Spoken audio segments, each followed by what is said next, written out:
Oppo A17 সত্যি কথা বলতে গেলে এই ফোনের ক্যামেরা কোয়ালিটিটা আমার কাছে খুব একটা ভালো মনে হয়নি, খারাপ দিক মনে হয়েছে। এখানে কিন্তু লেদার একটা ফিল দেওয়া হয়েছে। আসসালামু আলাইকুম এভরিওয়ান, কেমন আছেন সবাই? আশা করি সবাই ভালো আছেন। আমি এসকে রিমন, আমি চলে আসলাম নতুন একটি ভিডিও নিয়ে।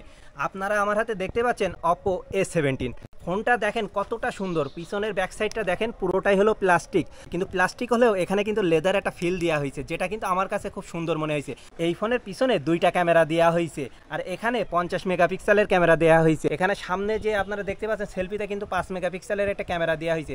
আর ক্যামেরার বিষয়ে যদি আমরা একটু আলোচনা করি, সত্যি কথা বলতে গেলে এই ফোনের ক্যামেরা কোয়ালিটিটা আমার কাছে খুব একটা ভালো মনে হয়নি। 1 বছর ধরে আমরা এই ফোনটা চালিয়েছি এবং চালানোর পরে আমার কাছে মনে হয়েছে এই ফোনটা আপডেট দেওয়ার পরে এই ফোনের ক্যামেরা কোয়ালিটি খুব একটা ভালো না। মানে আগে ফোনটা আপডেট দেওয়ার আগে ক্যামেরা কোয়ালিটি একরকম পারফরমেন্স দিত, আর আপডেট দেওয়ার পরে আরেক রকম পারফরমেন্স দিয়েছে। আর এই ফোনে আমার আরেকটা মানে হলো খারাপ দিক মনে হয়েছে, সেটা হলো এই ফোনে তবে এই ফোনে একটা ভালো দিকও আছে, সেটা হলো এই ফোনে কিন্তু নাইট মোডে খুব সুন্দর ভিডিও করা যায়।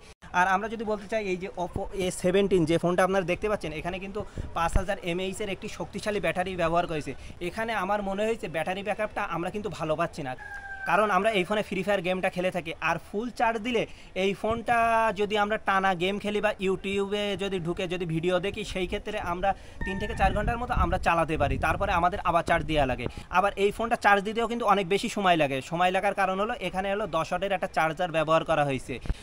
আপনারা একটু এই জায়গাটাই দেখেন, এখানে টাইপ বি ইউএসবি কেবল ব্যবহার করা হয়েছে। আর এখানে আপনাদের একটা কথা আমরা বলে রাখি, এই যে ফোনটা আপনারা দেখতে পাচ্ছেন, আমরা যদি এই ফোনটা যদি আমাদের পকেটে রাখি, সেই ক্ষেত্রে মানে এই যে আমরা দেখতে পাচ্ছেন, আমরা যদি এই ফোনটা আমাদের পকেটে রাখি, সেই ক্ষেত্রে যদি রোদ পড়ে, রোদের ক্ষেত্রে ফোনের একটু চার্জটা কমে যাচ্ছে, মানে ফোনটা ব্যবহার না করলেও চার্জটা কমতেছে। তো আমরা এই ধরনের একটা সমস্যার সম্মুখীন হয়েছে।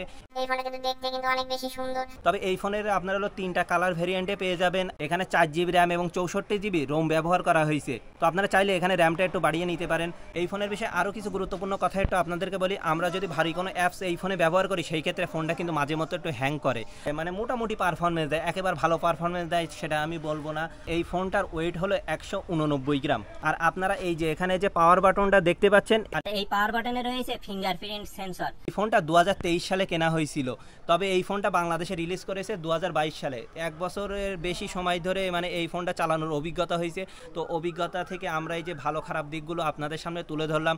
এখন আপনার যদি মনে হয় এই ফোনটা আপনি কিনবেন, তাহলে আপনি কিনতে পারেন। আপনার যদি মনে হয় এই ফোনটা আপনি কিনবেন না, তাহলে কিনবেন না।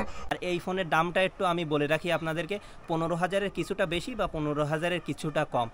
ভিডিওটি এই পর্যন্ত। ভিডিওটি কেমন লাগলো অবশ্যই কমেন্ট করে আমাদেরকে জানাবেন। আর কেউ যদি আমাদের চ্যানেলে নতুন হয়ে থাকেন, অবশ্যই চ্যানেলটি সাবস্ক্রাইব করে পাশে থাকবেন। আল্লাহ হাফেজ।